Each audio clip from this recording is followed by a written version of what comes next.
노동상의 순서입니다. 굉장히 우리 운동들이 좋아하는 분이죠. 米国保守派のブレーンでいらっしゃいます。中国国営銀行の迫害債務による経済危機の危険を世界に先駆けて指摘。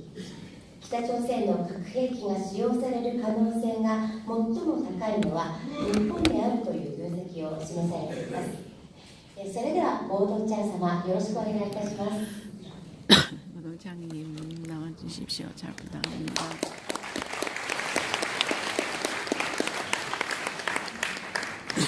Good afternoon. I first want to thank J-Cpac and the Japanese Conservative Union for sponsoring this event at such a consequential time. It took centuries of tragedy to produce two separate Korean states. There have been 5 major occupations and 900 invasions of the peninsula during its troubled history. The peninsula is where great powers, China, Russia, Japan, and the United States, have met, competed, and on occasion fought with each other. Today's crisis is caused by the Democratic People's Republic of Korea, North Korea, relentlessly pursuing a weapons program of the most destructive instruments on earth. At the same time, the People's Republic of China has been supporting North Korea to achieve its own malign ends. Also, the Russians have been creating mischief, and Japan and the United States, standing together, have tried to defend non-proliferation norms as well as to maintain peace and stability in the region. But as we all know, North Korea has kept its nukes and missiles. And to use one of President Trump's favorite words, North Korea has been winning. It's been winning because American policy over the course of decades has been ineffective. There has been bipartisan failure in Washington. What we have seen, though, is this bipartisan failure ended in 2018 because President Trump had an unusually successful Korean policy. His maximum pressure campaign forced Kim Jong-un, the North Korean ruler, to make all the concessions. Then, Trump squandered the advantage. At the Ottawa G7 in June, just before his historic meeting with Kim in Singapore, Trump said he was going to give the North Korean leader a one-time shot to do the right thing. In other words, Trump wanted to create an unusually favorable environment for North Korea so that Kim would feel comfortable in giving up his arms. But as we all know, Kim has disappointed not just President Trump, but the entire international community. And we saw this most graphically last Monday. Monday, there was the release of a report by the Center for Strategic and International Studies, a Washington, D.C. think tank, which said that there were at least 13 and perhaps as many 20 undeclared missile operating bases in North Korea. These were used to house mobile missiles. Now, although the maintenance of these bases was not a violation of the agreement that President Trump signed with Kim in Singapore, because that agreement was so vague on the topic of missiles and nukes, but nonetheless, it was clear that Kim now has made no strategic decision to give up his most important weapons. And that decision, this President Trump's policy, is based on this decision of North Korea to give up nukes and missiles. Now, although Trump policy at this point looks particularly unsuccessful, Kim Jong-un should not get too comfortable. Trump is perfectly capable of changing his policy immediately and bringing pressure to bear on North Korea. If Kim wants to see what the future for him may look like, he should look and ask Xi Jinping. Trump had an unusually generous policy towards China last year, as Trump sought to obtain Chinese cooperation on a broad range of issues, including North Korea. But as we all know, Xi Jinping disappointed Trump, and Trump changed his policy. And we saw Trump impose tariffs and take other actions that made life very difficult for the Chinese.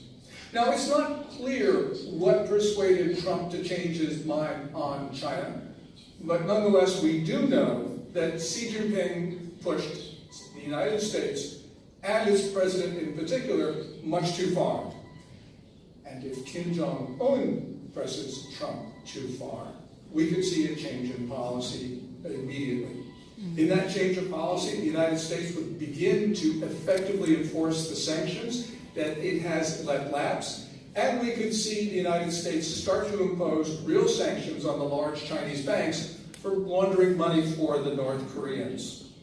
And we all know that Kim's Korea is not able to withstand the pressure from the international community, and it's not able to stand the pressure from the United States. Now, Kim's mobile missile program, the one that was reported in this report on Monday, also causes problems for somebody else.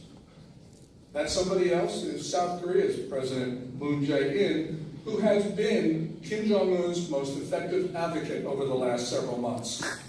Moon so far has been able to sell his vision of a benign North Korea, not only to the United States, but to everybody else as well. So this report on mobile missiles delegitimizes Moon Jae-in. We also know that Kim has 3 important friends. So in addition to Moon, he has the friendship of someone called Vladimir Putin in Russia, and of course Xi Jinping in China. Putin is just a mischief maker.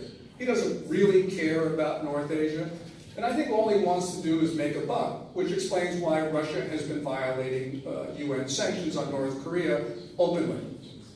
He's not the problem. The problem is Xi Jinping and Moon Jae-in. Xi Jinping this year has shown who is in charge of North Korea. You will hear many analysts say, oh, you know, the North Koreans don't really like the Chinese, and then they imply that Beijing has no influence in the North Korean capital. But this year, we saw Kim Jong-un travel to Chinese soil 3 times in a row to talk to Xi Jinping. Xi Jinping did not go to North Korea at all. So what we are seeing is that Fatty III, which is the Chinese name for Kim Jong-un, really is the vassal of the Chinese state. Now, this display of naked power reveals the true nature of the relationship, and therefore we can understand why the Chinese are supporting the North Korean nuclear weapons program with components, equipment, and materials. And we can understand why the Chinese banks, especially the big Chinese banks, have continued to launder money for the North Koreans. As a retired Chinese military officer said a few years ago at a conference in Asia, quote, North Korea is a rabid dog that we keep in a large cage. And as I mentioned, there's one other villain in this drama, and that's Moon Jae-in.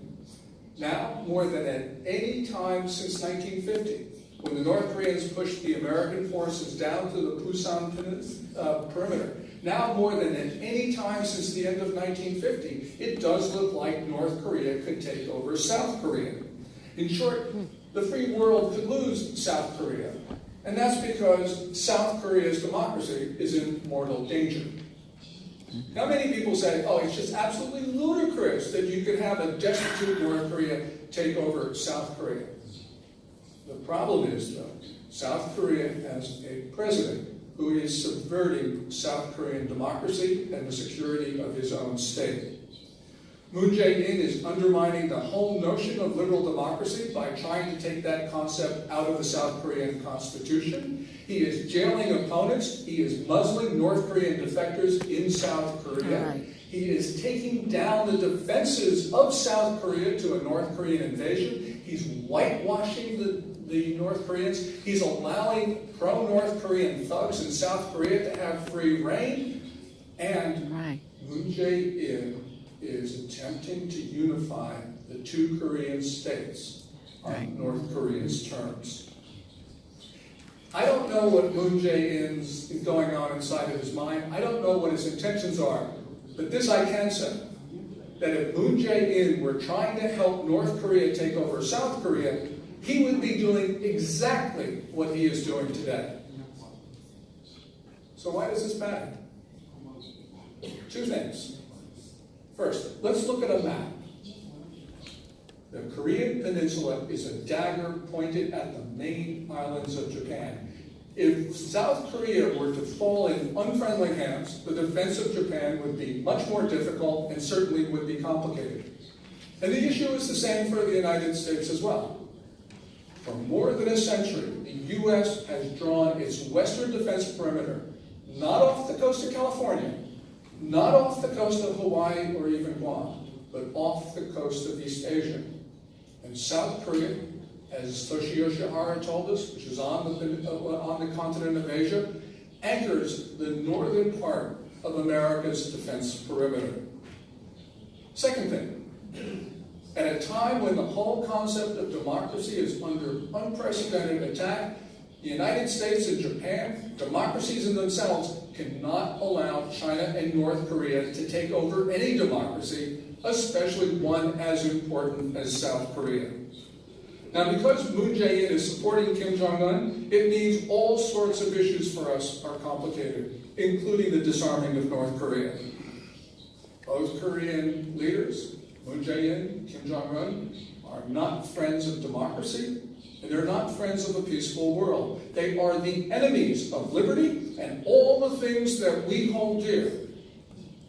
So now, more than at any other time since the end of fighting in the Korean War, 1953, now more than at any other time since 1953, the stakes on the Korean Peninsula, for us, for Japan, for everybody else, could not be higher.